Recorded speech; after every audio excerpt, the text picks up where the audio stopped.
A gente tem que ter um pouquinho de cuidado com o que fala, porque hoje em dia qualquer coisa que você fala, você vai para o tribunal, né? Mas eu acho que poderia haver um pouquinho de bom senso, realmente. Nós não vimos futebol. Eu acho que o torcedor que veio aqui, ele não viu futebol, ele viu um jogo muito corrido, muito disputado, mas um jogo de chutão, porque a bola não rolava, você não conseguia andar com a bola. Em um ou outro lugar, a bola andava 5 metros. Senão o jogador pegava, quando ele ia tentar dar um tapa para dar uma sequência, a bola parava, ele era obrigado a dar chute. Então ficou um futebol feio, um futebol muito feio. Um futebol onde um gol poderia acontecer ao acaso, ou numa bola parada, ou num chute de fora. Corria esse risco de uma lesão grave, porque até de uma maneira involuntária, um escorregão, um choque, de repente você poderia ter um problema. Então, acho que mandava o bom senso de que a partida não se iniciasse, né? E quando teve aquele aguaceiro no meio tempo, né, acho que quando nós voltamos a jogar, o campo estava pior do que quando começou. Pior do que quando começou. Então, infelizmente, é isso aí. Eu acho que, infelizmente, nós não tivemos um bom jogo. Poderia ser um bom jogo. Eu acho a equipe do Brusque uma equipe de qualidade, uma equipe que gosta de jogar com a bola no chão. Eu estive vendo alguns vídeos do Brusque. O Brusque não é time também de dar chutão, é um time de tentar sair jogando, é um time de tentar envolver o adversário. E nós poderíamos ter feito um bom jogo. Um jogo diferente desse do que foi. Ô Geninho, surgiu a informação de que jogadores do Avaí, a comissão técnica, chegou para o árbitro e disse que não teria mais condições do time continuar no segundo tempo, mas que a equipe do Brusque não abriu mão e disse que queria que o jogo continuasse. Essa informação confere, Geninho? Não. Os dois times que... Não, para começar o jogo, me parece que houve uma iniciativa do Avaí, que esse jogo fosse transferido pelo menos para amanhã, tá? Que a rodada que o Brusque joga da quarta iria para a quinta e nós jogaríamos amanhã. Poderíamos apostar numa melhora do tempo, mas isso antes do jogo começar. Aí sim, parece que não houve a concordância do Brusque. O Brusque queria jogar. No meio tempo, não. No meio tempo, todo mundo queria parar.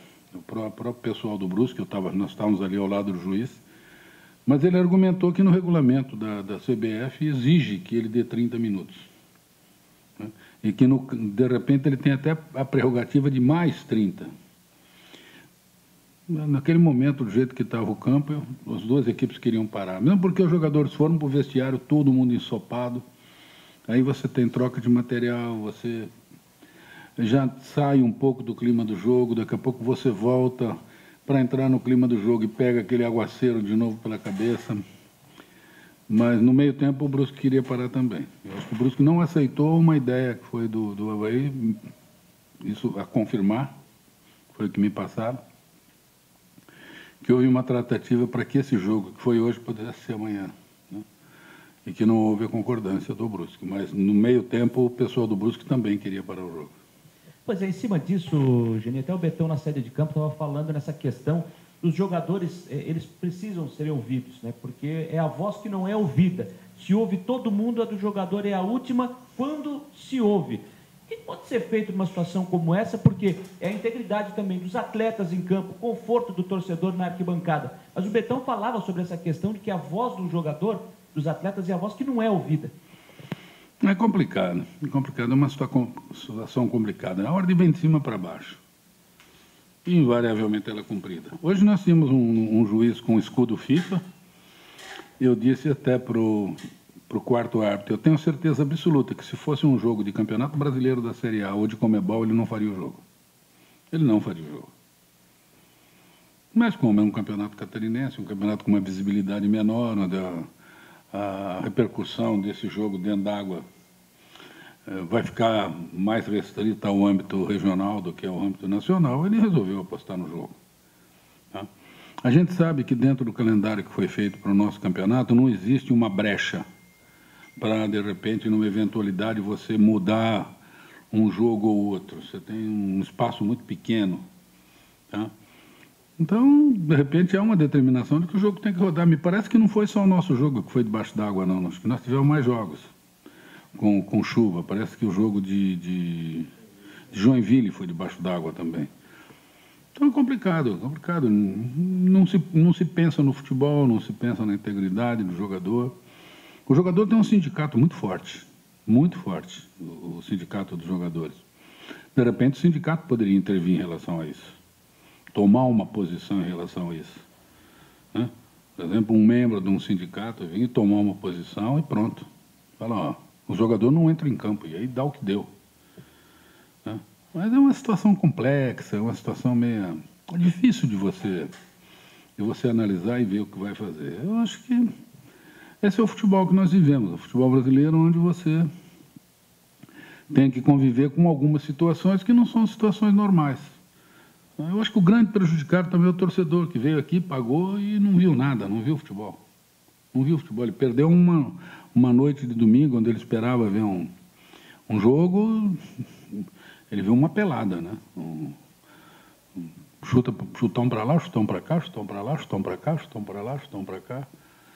Ele não viu um jogo de futebol. Então, espero que não aconteça mais, né? Mas é difícil você prever. Geninho, o que reflete um resultado como esse, né? Uma partida como essa, uma partida que poderia ter tido um outro resultado, o Avaí acabou perdendo 2 pontos. No andar do campeonato, né? Até questão de tabela, o Avaí poderia estar melhor. O que isso reflete numa partida como essa, sendo realizada assim? Não, eu acho que o jogo poderia ter resultado diferente com favorecimento de qualquer das equipes se o jogo também é num campo seco. Como eu disse, eu acho o Brusque uma boa equipe, o Brusque poderia aqui fazer uma grande equipe e de repente ganhar o jogo, tá? Então não vou partir do pressuposto que eu ganharia o jogo. Claro que se eu conseguisse 3 pontos eu estaria um pouco mais folgado na classificação, seria melhor para mim. Mesmo com o campo assim, nós tentamos de qualquer maneira, de repente, buscar um resultado, às vezes uma falta, um chute de fora, um escanteio. Você poderia fazer um gol, como poderia tomar, mas nós tentamos buscar, porque a vitória é importante em qualquer competição. Não te traz um prejuízo muito grande o resultado de empate, porque dos piores resultados você somou 1 ponto, né? Você, num jogo onde não teve bola, você somou 1 ponto. E é uma fase classificatória. Se fosse aquele regulamento anterior, lá de fora, todos contra todos, onde o campeão seria aquele que ficasse na frente, seria um resultado muito ruim, quase que desastroso. Mas como você disputa uma fase classificatória, onde a hora que for começar, lá no final, começa todo mundo do zero, apenas a vantagem de você ter o mando de campo, eu acho que não é um bom resultado, não é o resultado que nós queríamos, mas você não pode analisar como um mau resultado. Geninho, choveu desde cedo, e, enfim, mais forte ainda a partir do meio-dia.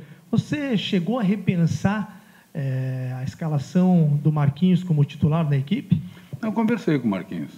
A sequência do Marquinhos está sendo decidida por ele e Marquinhos. O Marquinhos que escolheu o jogo para ele jogar. E quando, na hora do almoço, eu falei para ele, o campo vai estar pesado. Não, tudo bem, eu vou. Não estava chovendo tanto na hora do almoço. Quando nós chegamos aqui, que caiu aquele pé d'água, que nós olhamos que estava tudo alagado, eu até brinquei com ele, eu falei, você vai para a lagoa? Ele falou, não, eu estou aqui, eu vou. Então, eu estou deixando o Marco muito à vontade. A opção até de sair foi dele.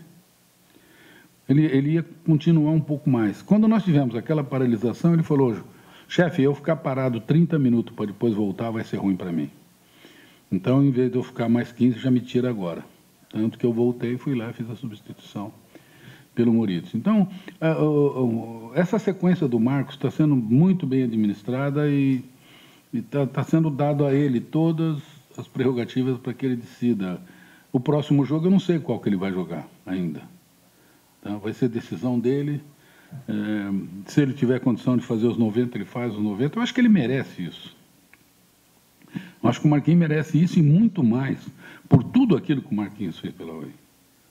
Então, acho que não está se fazendo nada demais pelo Marquinhos. Não está se dando nenhuma prioridade que o Marquinhos não mereça. Eu acho que ele merece tudo isso. Então, ele vem trabalhando, ele vem treinando no dia a dia com muita determinação. Vocês estão aí no dia a dia, vê que ele tenta se esforçar, ele chegou com o peso um pouquinho acima, ele já tirou peso, ele já baixou o percentual de gordura, ele está trabalhando força. Ele quer participar. É que ele pegou um campo hoje que não ajudava ele nem um pouco, mas ele queria jogar. A partir do momento que ele prometeu para o torcedor que ele estaria em campo hoje, eu acho que muita gente que veio aí hoje veio ver o Marquinhos. Se o cara vem tomar uma chuva dessa e daqui a pouco não vai ver aquele ídolo dele dentro de campo, tem cara aí que, de repente, o cara não tem a possibilidade de vir no último jogo do Marcos, no próximo jogo, teria a possibilidade desse jogo. Então, acho que o Marcos pensou até assim, que ele não poderia decepcionar aquela expectativa do torcedor de ver ele em campo. E a gente tem que entender isso muito bem, muito bem. Então, está sendo muito bem tratado essa despedida, vamos dizer, do Marcos, assim, né? Vamos torcer para que no próximo jogo a gente tenha um sol bonito, um campo zerado, para que o Marquinhos possa... Porque num campo zerado ele vai demonstrar a qualidade que ele tem. Ele tem muita qualidade de passe, ele tem muita qualidade de enfiar uma bola de um chute bom de fora. Mas ele precisa ter condição disso. O campo precisa ajudá-lo um pouco nisso, coisa que não aconteceu hoje. Geninho, só um pouquinho sobre ainda o jogo em si, né? Se é para dizer que teve jogo hoje aqui, você acabou optando em fazer apenas uma mudança na equipe, né? Ficou com 2 ainda por fazer. Por que esta ideia? Aproveito e pergunto também, você de repente não pensou em até tentar utilizar o Caio Paulista, que não é um atleta alto, que seria uma condição para o jogo de hoje, mas é um atleta de força, né? De força, mas com uma característica que o jogo de hoje não permitia, ele conduz bola. Você vê todo o jogo do Caio, o Caio pega uma bola, ele dá um tapa e sai atrás da bola. Ele não é um jogador muito de drible, é um jogador de carregar a bola, de correr com a bola. O Caio corre com a bola. E hoje o campo não permitia ele correr 1 metro com a bola. Então ele ia tentar correr e a bola ia parar. Ele ia tentar correr e a bola ia parar. Eu tinha como outro jogador experiente no grupo o GG, que vinha até jogando como titular. Mas também o campo e o jogo não era para o GG. O GG é um jogador altamente técnico. Altamente técnico, de um bom passe, de uma bola enfiada. Não é um jogador muito de choque, não é um jogador muito daquela disputa mais forte. E o jogo pedia tudo isso. Então, se eu coloco o GG, eu não ia tirar do GG o melhor que o GG pode me dar. Eu acho que eu ia até prejudicar o GG. O resto eram garotos. Garotos que você vai pegar num jogo desse, todo errado, todo complicado, né? Todo mundo num ritmo. E você coloca um garoto para entrar um segundo tempo, para jogar 30, 25 minutos, num volume que ele não está acostumado, não acho que seria uma boa ideia, né? Então eu segurei. Se alguém sentisse alguma cãibra, alguém sentisse alguma coisa, claro que eu me viria obrigado a mudar. Mas você vai repensando muitas coisas. Não adianta você mudar por mudar, para falar, eu mudei. Eu acho que se tivesse um campo seco, era um jogo para o Caio, ou não tão chovendo, não vamos falar seco. Um campo sem poça, um campo onde a bola rolasse. O Caio poderia me ajudar sim, com a força que ele tem. Mas dentro da característica dele, eu acho que ele não ia conseguir jogar. Ele ia ter muita vontade, ia ter muita força, mas ele também não ia conseguir jogar. Geninho, o que foi pior na tua avaliação? Perder 2 pontos em casa ou perder 2 jogadores importantes, que é o Getúlio e o Betão, pelo 3º cartão? As duas coisas. As duas coisas. Uma em cada momento. Hoje o grande momento foi perder 2 pontos, que nós poderíamos tentar ganhar, né? É o que eu te disse, tudo é subjetivo. Eu entro em campo com 3 resultados para jogar. Eu entro com 1 ponto no bolso para tentar tomar 2 do adversário e o adversário tentar tomar 2 meu. Acabamos ficando no empate. Então, não é bom. Não é bom mesmo porque eu jogo em casa. E você perder um jogador da qualidade do Betão e um atacante também da qualidade do Getúlio é muito ruim. Muito ruim porque nós ainda não temos, dentro do nosso plantel, substitutos que possam, de repente, nos ajudar de uma maneira mais efetiva. É claro que eu conto, né? Estou falando do momento de hoje, como graças a Deus nós temos uma semana inteira, eu conto de repente com a volta do Marquinhos, que poderia suprir a falta do Betão. Eu conto de repente com a volta do Jones, que pode de repente me suprir uma saída do Getúlio. Vamos torcer para que a gente tenha uma semana boa e uma semana onde o departamento médico libere alguns jogadores. Me parece que o Jones e o Igor já estavam na transição, acho que amanhã já entra o Marquinhos e o Alex. Aí a gente equilibra, aí de repente a perda não é tão grande, né? A diretoria está correndo atrás, ver se essa semana a gente tem alguma notícia. Já tivemos a chegada de um atacante rápido de lado, né? Que mais um pouquinho aí vai estar em condições. Daqui a pouco a gente vai ter também, talvez mais uns 15 dias, a gente pode ter a utilização do Douglas. Então, daqui a pouco a gente está correndo atrás de um zagueiro, está correndo atrás de mais um atacante. Então, eu espero que até essa fase final da classificação a gente esteja com um grupo mais encorpado para a hora que chegar na hora da onça beber água, o nosso time está mais forte. Essa é a expectativa. Geninho, para fechar da minha parte, até em cima desse assunto de contratações que o Avaí está buscando ainda, né? A informação que já vai crescendo a cada dia, pelo menos lá em Juí, no interior do Rio Grande do Sul, e que o Ricardo Talhemer, zagueiro do São Luís, estaria encaminhando essa negociação com o Avaí. O que você pode falar sobre isso? É um dos nomes com os quais nós estamos conversando. Eu acompanhei o Ricardo no Novo Hamburgo, fez uma boa participação, conversei com um amigo de Novo Hamburgo, as informações foram boas. Como a gente está conversando com muita gente, né? Porque hoje em dia você não pode só contratar a não ser que você conheça muito bem o jogador que você acompanha muito bem, você faz a negociação, senão você vai checando para procurar ter uma chance de erro menor. E é claro que tudo passa por negociação financeira, que aí foge da mão do departamento técnico, né? Aí já passa por um outro escalão. Mas as coisas estão... Ele é um dos nomes, tá?